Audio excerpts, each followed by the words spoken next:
முத்துவேல் கருணாநிதி ஸ்டாலின் அவர்கள் வந்து எங்கள் கழக தொண்டர்களுக்கு ஒரு இலக்கு நிர்ணயிச்சிருக்காரு. அதாவது 200க்கும் மேற்பட்ட தொகுதிகளில் வெல்லணுங்கிற ஒரு இலக்கு நிர்ணயிச்சிருக்காரு. இந்த தேர்தல் வெறும் திமுகவிற்கும் அதிமுகவுக்குமான தேர்தல் கிடையாது, அதாவது ஆட்சிக்கோ அதிகாரத்துக்கான தேர்தல் கிடையாது. இந்த தேர்தல் வந்து என்டிஏவிற்கும் தமிழ்நாட்டுக்குமான தேர்தல், அதாவது டெல்லி அணிக்கும் தமிழ்நாட்டு அணிக்குமான தேர்தல். தமிழரோட பெருமையும் பண்பாட்டையும் தொன்மையையும் அங்கீகரிக்க மறுக்குது பாஜக. இதை தமிழ்நாட்டு மக்கள் ஒருபோதும் ஏற்றுக்கொள்ள மாட்டாங்க. ஏன்னா தமிழ்நாட்டு மக்கள் ரொம்ப சுயமரியாதை மிக்கவர்கள். எங்களுடைய தலைவர் மாண்புமிகு முதலமைச்சர் இந்த 5 ஆண்டு ஆட்சியில் வந்து 50 ஆண்டுக்கு நம்ம என்ன சாதனைகள்லாம் செய்யணுமோ அது அந்த 5 ஆண்டில் செஞ்சுருக்காரு. சொன்னதையும் செஞ்சார், சொல்லாததையும் செஞ்சார். மக்கள் மகிழ்ச்சியாக இருக்காங்க. ஒவ்வொரு திமுக தொண்டர்களோட மனதிலையும் அவர் இடம் பிடிச்சிருக்காரு. இல்ல சின்னத்தின் அடிப்படையில் இருக்கிறதுனால தான் வந்து அவரே நிற்காம இருக்கிறாரு அப்படிங்கிற. உங்களுக்கு அரசியல் தெளிவோ எந்த ஒரு கொள்கை புரிதலோ எதுவுமே கிடையாது. அவங்க கிட்ட போய் உங்கள் கொள்கை தலைவர்கள் யாருன்னு கேட்டால் பெரும்பான்மையான ஆட்களுக்கு சொல்ல தெரியாது. அவங்க ஃப்ளெக்ஸ் பேனர்லேயே பின்னாடி ஃபோட்டோஸ்லாம் இருக்கும். யாருன்னு கேட்டால் அவங்களை பற்றி எனக்கு அதெல்லாம் எங்களுக்கு தெரியாது, எங்களுக்கு தெரிஞ்சதான் அவர் ஒருத்தர் தான்பாங்க. இடையில வர விஜய் ஒவ்வொரு ட்ராமா ஆர்டிஸ்ட் அப்பப்போ ஆர்எஸ்எஸ் விட்டு விளையாடும். அதில் ஒரு கேரக்டர் தான் விஜய். இந்த தேர்தலில் விட்டு விளையாடுறாங்க. உண்மை நிலை மக்கள் வந்து தேர்தலில் பதிலாக கொடுத்துருவாங்க. அவர் இளைஞர்கள் திமுக பக்கம் தான் இருக்காங்க. அது அந்த தேர்தல் நிரூபிக்கும்.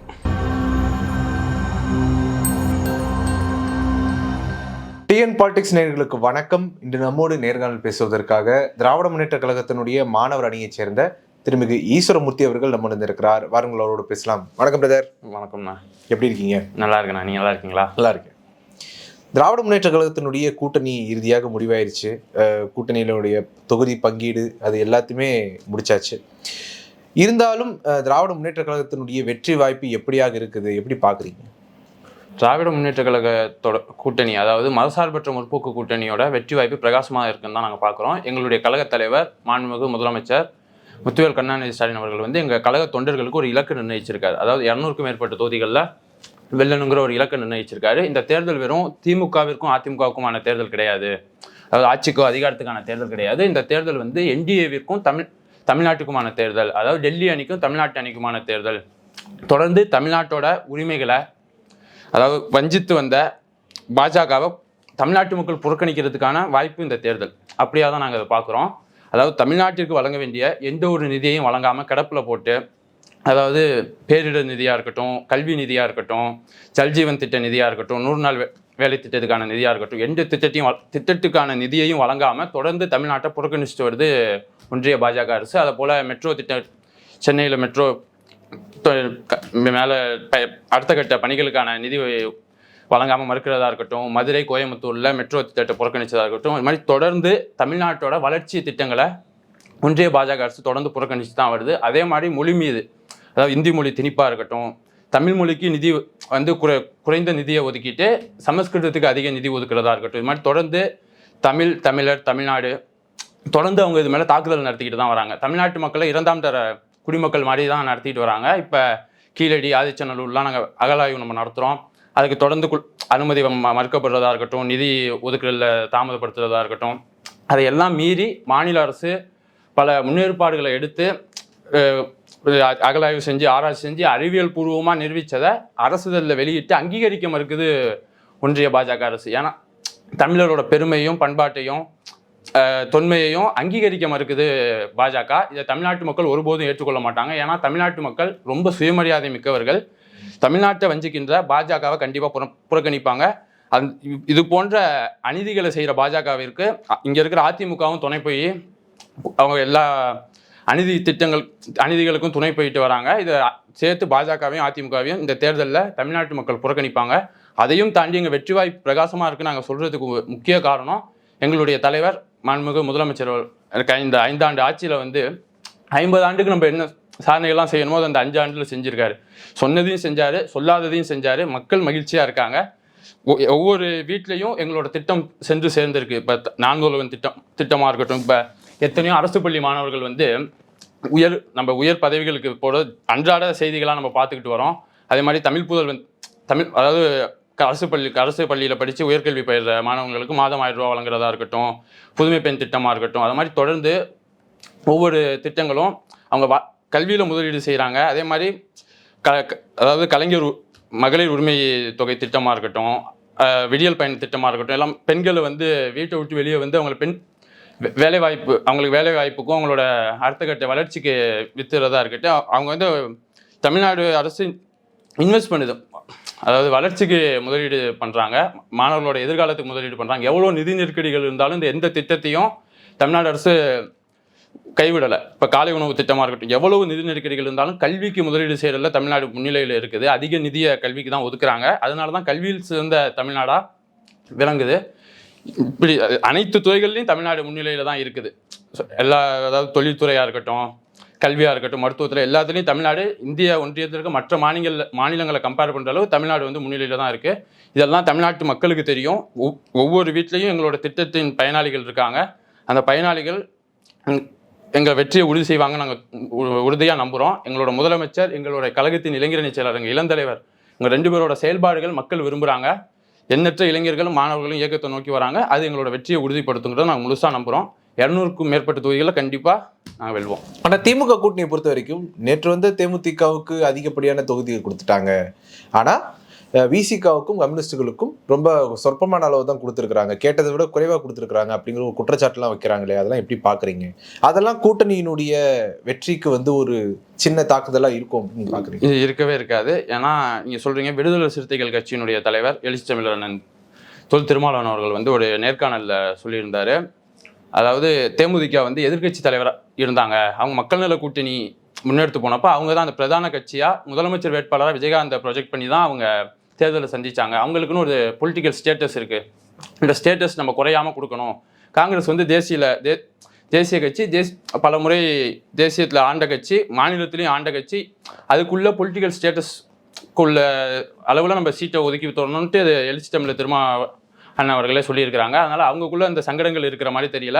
எல்லாருக்கும் விருப்பங்கள், ஆசைகள் இருக்கும்.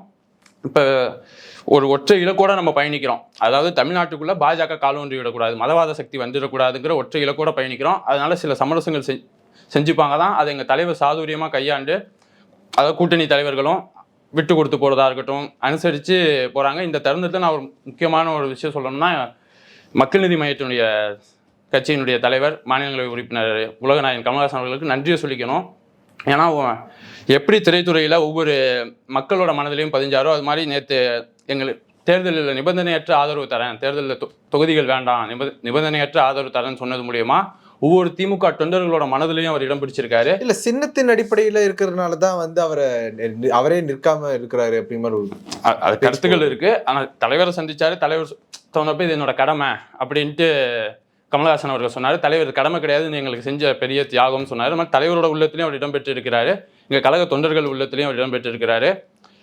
அதனால எங்கள் கூட்டணி வலுவாக தான் இருக்குது. யாருக்கும் எந்த ஒரு சங்கடங்களும் வருத்தங்களும் கிடையாது. தொகுதி பங்கீடு இப்போ எந்தெந்த தொகுதிகள்னு உறுதியாயிரும். அதுக்கப்புறம் வேட்பாளர் பட்டியலும் வந்துடும், தேர்தல் அறிக்கை வந்துடும். முக்கியமாக சொல்லப்போனால் எங்கள் ஒவ்வொரு தேர்தலையும் கதாநாயகனாக இருக்கிறது திமுகவோட தேர்தல் அறிக்கை தான். அந்த மாதிரி இந்த ஆண்டும் இந்த ஆண்டு தேர்தலையும் திமுகவோட தேர்தல் அறிக்கை தான் கதாநாயகனாக இருக்கும். அதுதான் தேர்தல் வெற்றியை தீர்மானிக்கும். அதுக்கு பிறகு எங்கள் தலைவர் திருவாரூர்லேருந்து சுற்றுப்பயணத்தை தொடங்க இருக்கிறாரு. ஒவ்வொன்றும் திமுகவுக்கு இன்னும் கூடுதல் தொகுதிகள் தான் பெற்றுத்தரும். இப்போ நீங்கள் இளைஞர் அப்படிங்கிறதுனால கேட்குறேன், இன்னைக்கு பெரும்பாலான இளைஞர்கள் வந்து தமிழக வெற்றி கழகத்தின் பின்னாடி போகிறாங்க. அவங்க வந்து விஜய் வந்தால் நல்லா ஒரு ஆட்சி கிடைக்கும் அப்படின்னு நம்புகிறாங்க. திமுக வந்து அந்த இளைஞர்களுக்கு ஒரு படிப்பினை ஏற்படுத்த தவறிடுச்சோ அப்படிங்கிற ஒரு சில பேர் ஒரு விமர்சனம் வைக்கிறாங்க. அது எப்படி பார்க்குறீங்க? இளைஞர்கள் வந்து தமிழக வெற்றி கழகத்தை நோக்கி போகிறாங்கங்கிற ஒரு பிம்பம் வந்து கட்டமைக்கப்படுது தான். முழுக்க ரசிகர் கூட்டமாக தான் இருக்காங்க. விஜயோட ரசிகர்கள் தான் போகிறாங்க. உங்களுக்கு அரசியல் தெளிவோ எந்த ஒரு கொள்கை புரிதலோ எதுவுமே கிடையாது. அவங்கக்கிட்ட போய் உங்கள் கொள்கை தலைவர்கள் யாருன்னு கேட்டால் பெரும்பான்மையான ஆட்களுக்கு சொல்ல தெரியாது. அவங்க ஃப்ளெக்ஸ் பேனர்லேயே பின்னாடி ஃபோட்டோஸ்லாம் இருக்கும். யாருன்னு கேட்டால் அவங்களை பற்றி எனக்கு அதெல்லாம் எங்களுக்கு தெரியாது, எங்களுக்கு தெரிஞ்சதான் அவர் ஒருத்தர் தான்பாங்க. அதாவது விஜய் தான் அவங்க சொல்லுவாங்க. இல்லை புஷியான், அவங்களுக்கு தெரிஞ்ச முகங்கள் அவ்வளவுதான். கொள்கை தலைவர்களோ தலைவர்களை பற்றிய வரலாறோ எதுவும் தெரியாது. அதாவது விஜயை பார்க்கணும், செல்ஃபி எடுக்கணும், ரீல்ஸ் போடணுங்கிறது அவங்களோட உச்சபட்ச ஆசையாக இருக்குது. நான் சில நண்பர்கள்ட்ட நான் விளையாட்டுக்கு சிரிச்சுக்கிட்டு பேசுவேன். விஜய் வந்து சென்னையில் வாக்கு செலுத்துவார், விஜய் எங்கே போனாலும் கூட்டம் வருதுன்னு சொல்கிறாங்க. அதாவது தஞ்சாவூரில் ஒரு பேசினார்னா திருச்சிலேருந்து வராங்க, அரியலூர்லேருந்து வராங்க, ஜெயங்கொண்டத்துலேருந்து வராங்க, ஏன் ஓசூர்லேருந்து வராங்க, கிருஷ்ணகிரிலேருந்துலாம் வராங்க விஜயை பார்க்கணுங்கிறதுக்காக. அதே மாதிரி விஜய் வந்து தேர்தலுக்கு வாக்கு செலுத்த வருவார் தானே கண்டிப்பாக. விஜய் பார்க்கணுன்ட்டு முன்னாடி இப்போ சைக்கிளில் போனார் போன வாட்டி, அதே மாதிரி இப்போ பைக்கில் போகிறாரோ காரில் போகிறாரோ, அதுக்கு பின்னாடி இவங்க ரீல்ஸ் எடுக்க மொத்த கூட்டமும் கிளம்பி கூட வரலாம். அந்த அளவு அரசியல் தெளிவில்லாத கூட்டமாக தான் தாவேக்கா இருக்குது. இங்கே வாக்கு செலுத்த பூத்தில் அங்கே ஒருத்தவனும் இருக்க மாட்டான். விஜய சந்தி அந்த அளவு கோமாளி கூட்டமாக தான் தாவேக்கா கூட்டம் இருக்குது. அது நெறிப்படுத்த திமுக தவறிடுச்சா? அதான் இப்போ எங்களுடைய இளைஞரணி செயலாளர் வந்து இளைஞரணிக்கு செயலாளராக பொறுப்பேற்றதற்கு பிறகு தொடர்ந்து இளைஞர்களை நேர்காணல் எடுத்து, அதாவது மாவட்டம், நகரம், ஒன்றிய பகுதி, பேரூர் அளவில் வட்ட கிளை பாகம் பூத் வரைக்கும் நிர்வாகிகளை நியமிச்சிருக்காங்க. நேர்காணல் எடுத்து பேக்ரவுண்ட் செக் பண்ணி கிராஸ் செக் பண்ணி அவர் இளைஞரணி செயலாளர் நேர்காணல் எடுத்து தேர்வு பண்ணார். கருத்தரங்கள் நடத்தியிருக்கோம், பயிற்சி பாசறை கூட்டங்கள் நடத்தியிருக்கோம், கொள்கை பாசறை பக்கங்களாக இருக்கட்டும், முத்தமிழறிஞர் பதிப்பகம் மூலியமாக கொள்கை பாடம் எடுத்து அவங்களோட தலைவர்களாக நாங்கள் உருவாக்கிக்கிட்டு வரோம். அங்கே இருக்கிறதுலாம் கொள்கை தெளிவற்ற கூட்டம். சொன்ன மாதிரி தான் அங்கே க்ரௌடு வரலாம், இங்கே க்ரௌடும் இருக்குது, எங்கள்கிட்ட ஸ்ட்ரெச்சர் இருக்குது, அங்கே கட்டமைப்பே கிடையாது. அங்கே தாய் கழகத்துக்கு உங்களுக்கு பேரண்ட் பாடிக்கே உங்களுக்கு அங்கே கட்டமைப்பு கிடையாது. எங்களுக்கு தலைமை கழகம் கட்டமைப்பு முடிஞ்சு இளைஞரணி, மாணவனின்னு எங்கள்கிட்ட அணிகளை 23 அணிகளுக்கு மேலே இருக்குது. இல்லை பெரும்பான்மையான இளைஞர்கள் பொறுப்பில் இருக்கிறாங்க. இளைஞர்களுக்கு வாய்ப்பு வழங்குறத திமுக ஒருபோதும் புறக்கணிச்சது கிடையாது. இளைஞரணி நிர்வாகிகள் எண்ணற்ற பேர் வந்து மக்கள் பிரதிநிதிகளாக இருக்காங்க, எம்பிகளாக இருக்காங்க, எம்எல்ஏவாக இருக்காங்க, உள்ளாட்சி பிரதிநிதிகளாக இருக்காங்க. அதே மாதிரி இளைஞரணி, மாணவனி, மற்ற அணிகளுக்கு இப்போ வர தேர்தலையும் எங்களுடைய தலைவர் வந்து முழு நம்பிக்கை இருக்குது. எங்களுக்கு இளைஞர்களுக்கு அதிக வாய்ப்புகளை வழங்குவாருங்கிற நம்பிக்கை இருக்குது.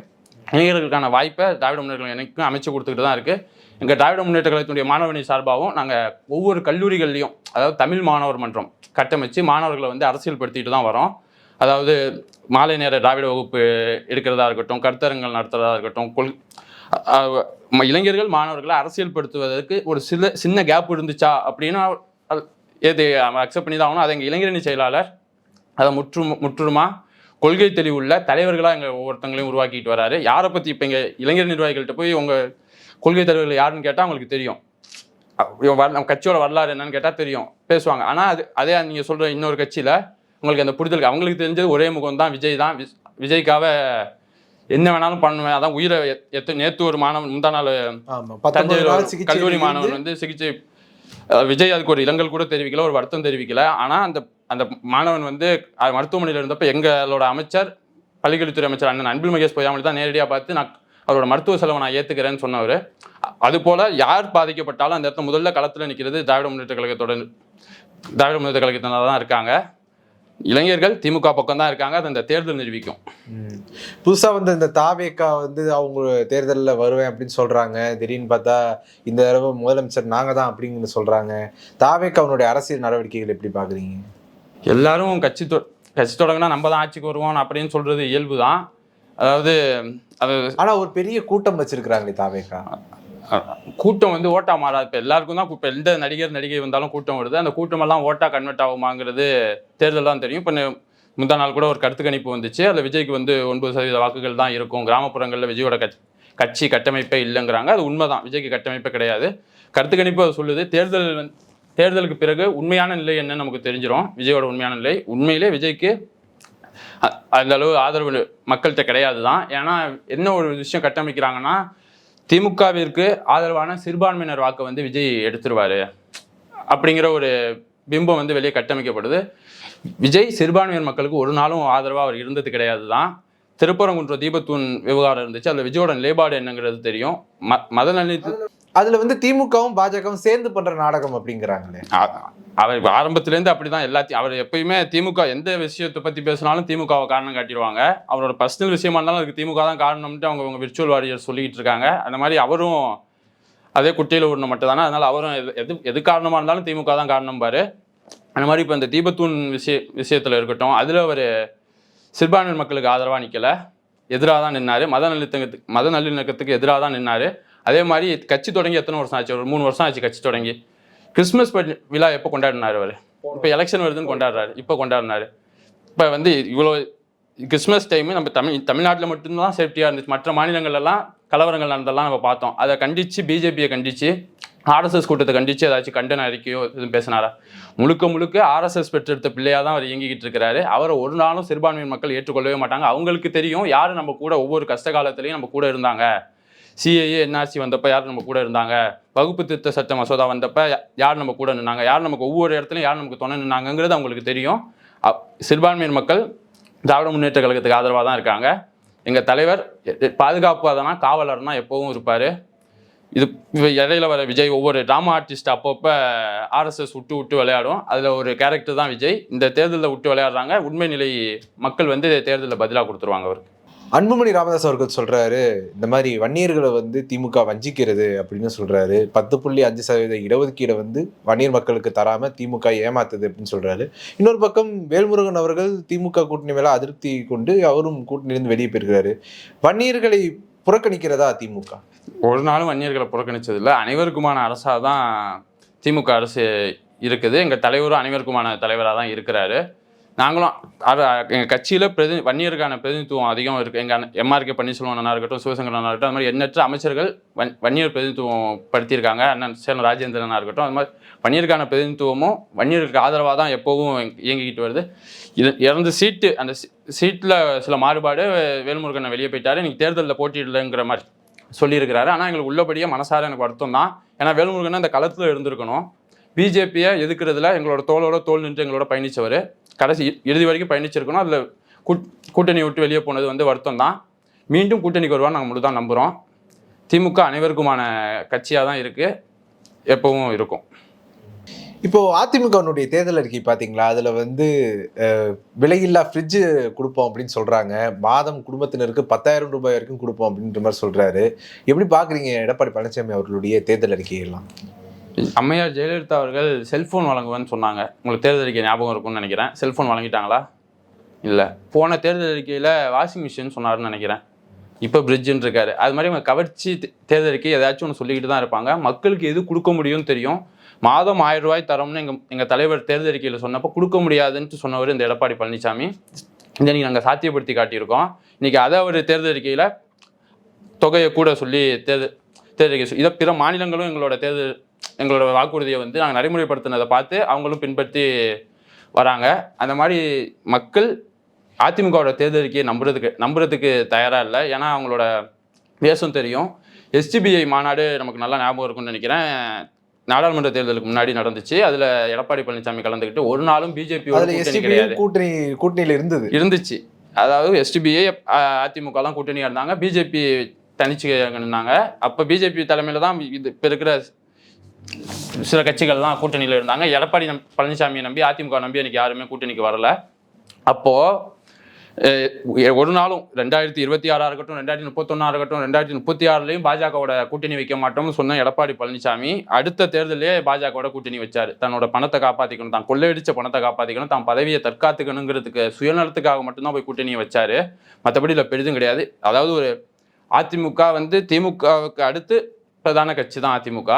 அப்படிப்பட்ட கட்சி நோட்டாவோட போட்டி போடுற பாஜகவோட கூட்டணி சேர்ந்து தேர்தல் சந்திக்கிறத பார்க்குறப்ப அதிமுகவோட நிலை என்னவா இருக்குங்கிறது நமக்கு தெரியுது. அதே எடப்பாடி பழனிசாமி நமக்கு சமிக்கை வந்துருச்சு, அதாவது தாவேக்கா கொடி அங்கே ஒரு பையன் காட்டியிருப்பான், அதை பார்த்து நமக்கு கூட்டணி அமைய போகுதுன்னு சொன்ன எடப்பாடி பழனிசாமி நேற்று கட்சி தொடங்கின விஜயை நம்பி தேர்தலை சந்திக்கிற அளவில் தான் அவரோட நிலை இருக்குது. அவரே தாவேக்காவை எதிர்த்து தானே ஆரம்பத்தில் தாவேக்காவை பற்றி பேசாதீங்கன்னு சொன்னது தானே எடப்பாடி பழனிசாமி. அதிமுகவுடைய செய்தி தொடர்பாளர்கள் யாராச்சும் தாவேக்காவை எதிர்த்து விமர்சனம் பண்ணாங்களா? அமைச்சர்கள் விமர்சனம் பண்ணாங்களா? சில பேர்லாம் பண்ணாங்களே. ஜெயக்குமார் பண்ணுவார். அவர் எப்பயுமே பண்ணிடும். அதாவது தாவேக்காவினரை விமர்சனம் பண்ணாதீங்கன்னு மாவட்ட சார் கூட்டத்திலேயே பேசினவர் தான் எடப்பாடி பழனிசாமி. அதே மாதிரி தாவேக்காவும் நம்ம அதிமுக கூட்டணிக்கு போயிடலாம், நம்மள அவங்க பெரிய டிமாண்ட் கொடுத்து ஏற்றுப்பாங்கலாம் நினச்சாங்க. எந்த ஓட்டையும் ப்ரூவ் பண்ணாத விஜயை நம்பி எடப்பாடி பழனிசாமி அவ்வளோ சீட்ஸ் கொடுக்க தயாராக. ஆனால் அவர் விஜயை நம்பி தான் இருந்தார். அதை முழுமையாக ஏற்றுக்கணும் தான். விஜயை நம்பி இருந்தார், பாஜகவையும் போய் நம்பி சரண்டர் ஆகிட்டார். பாஜகவோட முழு ஏஜென்ட்டாக பாஜகவே பேச தங்கிற சில கருத்தெல்லாம் இங்கே தமிழ்நாட்டில் வந்து எடப்பாடி பழனிசாமி பேசிக்கிட்டு இருக்கிறார். அதாவது கோயில் நிதியில் வந்து கல்லூரி கட்டக்கூடாது, அதாவது கல்விக்காக எவ்வளோ போராட்டம் பொது உரிமை இயக்க தோழர்களும் திராவிட இயக்க தோழர்களும் போராடி பெற்று தந்த கல்வி உரிமை, அது அவருக்கு அந்த அளவுலாம் வரலாறு தெரியாது. அவருக்கு தெரிஞ்சது வந்து வெள்ளமண்டியும் அதிமுக சசிகலா மாட்டை எப்படி கட்சியை டேக் ஓவர் பண்ணுங்கிற ஸ்ட்ராட்டஜி மட்டும்தான் அவருக்கு தெரியும். அவர் இப்போ இந்த நிலையில தான் அதிமுக இருக்குது. அதாவது நேற்று கட்சி தொடங்கினவங்களோடையும் நோட்டாவோட போட்டி போடுறவங்களோடையும் கூட்டணியை சேர்த்துக்கிட்டு தேர்தலில் சந்திக்கிற நிலையில தான் இருக்குது. இன்னொன்று அதிமுக, அதாவது தாமரை சின்னம் பெரிய சின்னமா, இரட்டை இலை பெரிய சின்னமா? இரட்டையில தான் பெரிய சின்னம் தமிழ்நாடு. அதாவது இப்போ என்டிஏ கூட்டணியில் இருக்கிற இப்போ தமாகவாக இருக்கட்டும், தமிழக மக்கள் முன்னேற்ற கழகமாக இருக்கட்டும், புதிய நீதி கட்சியாக இருக்கட்டும், எல்லாரும் இரட்டை இலையில் நின்னாதானே நமக்கு வெற்றி பிரகாசமாக இருக்கும்னு நினைப்பாங்க. அவங்கெல்லாம் தாமரை இலை எதிர்பார்க்குறாங்க. இதுலேயே தெரியுது அதிமுக நிலை இன்னைக்கு என்னவா இருக்குன்னு. 10 தோல்வி பழனிசாமி 11 தோல்வி பழனிசாமியாகவும் ஆயிடுவார், படுதோல்வி பழனிசாமியாகவும் ஆயிடுவார். இந்த தேர்தல் முடிவு அதிமுகவுக்கு ஒரு மூடு விழாவை கொடுத்துருமோங்கிற ஒரு பயமாக இருக்குது. எல்லா மாநிலங்கள்லையும் எப்படி பாஜக அந்த மாநில கட்சிகளை கையகப்படுத்திக்கிறதோ அதுபோல் இங்கே அதிமுக வந்து பாஜக கிட்ட மாற்றிக்கிச்சுங்கிறது தான் உண்மை நிலையாக இருக்குது. அதிமுக தொண்டர்கள் தெளிவடைஞ்சு யோசிப்பாங்கன்னு நம்புகிறோம். உங்களுடைய நேரத்தை ஒதுக்கி எங்களோட கருத்துக்களை பந்தமைக்கு மிக்க நன்றி. நன்றிண்ணா.